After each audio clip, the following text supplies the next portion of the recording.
first film? Lovely performances. It's a thriller film, and you really cannot predict the end.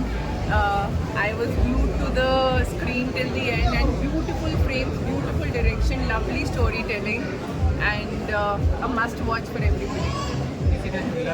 Yes, it is. Beautiful film. Till end you cannot predict what is going to happen. Amazing. It's very international, and I think Arfaz has done an amazing job. Yeah. Thank you so much. Thank you. Everybody must watch it. Must watch. Amla Asif has done a fab job. Amla Paul has outstanded. She has really performed really well. Thank you so much. Okay, thank you.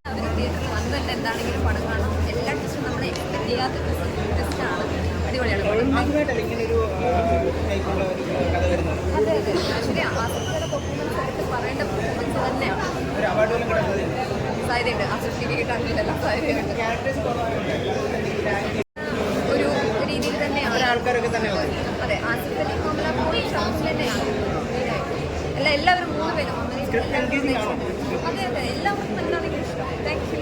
നമ്മൾ actually ഒട്ടും expect ചെയ്യാത്തൊരു രീതിയിൽ കൂടിയാണ് പോയിട്ട് പോയത്.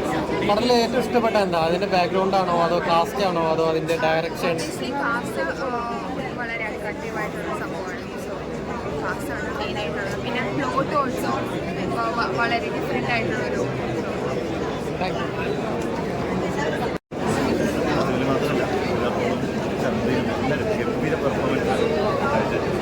മലയാളത്തിലായിട്ടുള്ള ഇങ്ങനെ ഒരു movie ആദ്യമായിട്ടാണ് ഞാനും അത് കണ്ടു കഴിഞ്ഞിട്ട് മലയാളത്തിൽ ഇംഗ്ലീഷ് മൂവി വേറൊരു ട്രൈ ആണ്. നല്ല രസമായിട്ട് ചെയ്തിട്ടുണ്ട്.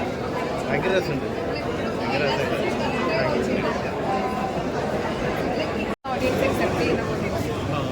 എങ്ങനെയാണ് ഏറ്റവും ഇഷ്ടപ്പെട്ട എന്താ?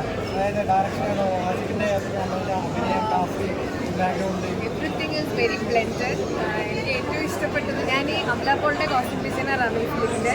So obviously I am looking on her style and her beauty. അതാണ് ഞാൻ കൂടുതൽ കോൺസെൻട്രേറ്റ് ചെയ്തത്. I don't know, I have some goose ബംപ്സ്.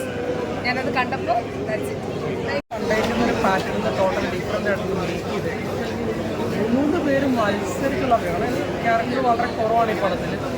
Amala പോളാണെങ്കിലും Sharafuddin ആണെങ്കിലും ആസിഫാണെങ്കിലും ഇവർ 3 പേരും മത്സരിച്ചുള്ള അഭിനയമാണ് കാഴ്ചവെക്കുന്നത്. ഒരു ഫ്രഞ്ച് സ്പാനിഷ് പടത്തിൻ്റെ ഒരു വേ ഓഫ് മേക്കിംഗ് സ്റ്റൈൽ, അതാണ് എനിക്ക് പടം കണ്ടപ്പോൾ ഫീൽ ചെയ്തത്.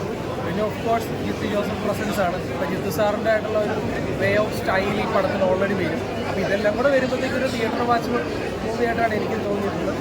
ഒരു സ്ലോ ഫേസിൽ ഡ്രാമ ത്രില്ലും, അതാണ് ലെവൽ ക്രോസിനെ കുറിച്ച് പറയാനുള്ളത്.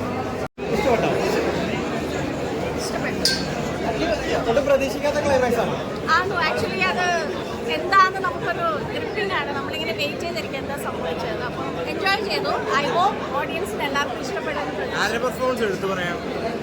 Asif was amazing for sure. Amala also, അമലയുടെയും നല്ലതായിരുന്നു. ആക്ച്വലി എല്ലാവരുടെയും ഷറഫിൻ്റെയും ഒരു പുതിയൊരു പെർഫോമൻസ് ആണ്. അപ്പം music, camera, direction, everything. I just hope ഇതൊരു പുതിയൊരു തുടക്കമാവട്ടെ, എല്ലാവർക്കും ഇഷ്ടപ്പെടട്ടെ എന്ന് പ്രതീക്ഷിക്കുന്നു. രണ്ടാം ഭാഗത്തിന് സ്കോപ്പ് ഉണ്ടോ? ഒന്നാം ഭാഗം ഇറങ്ങിയല്ലേ ഉള്ളൂ.